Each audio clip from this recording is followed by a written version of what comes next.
سلام به همه. میخوایم کمی درباره جادوی مادر بودن صحبت کنیم. به نظرتون مردم چه چیز خاصی رو درباره مادرها نمیدونن؟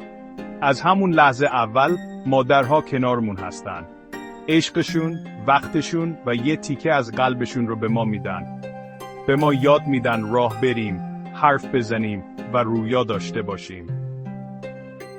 مادرها اولین مشوق ما هستن، صبورترین معلم هامون و وفادارترین دوست هامون. اونا حتی وقتی خودمون نمیبینیم، استعداد ما رو میبینن و همیشه به ما ایمان دارن.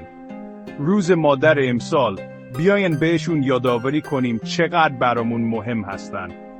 یه متشکرم یا دوستت دارم ساده میتونه خیلی تاثیرگذار باشه. بیاین کاری کنیم که بدونن فداکاری هاشون، عشقشون و حمایت همیشگیشون دیده میشه. پس به سلامتی همه مادرهای دنیا، قهرمانهای گمنام زندگی ما. ممنون برای همه چیز. روز مادر مبارک.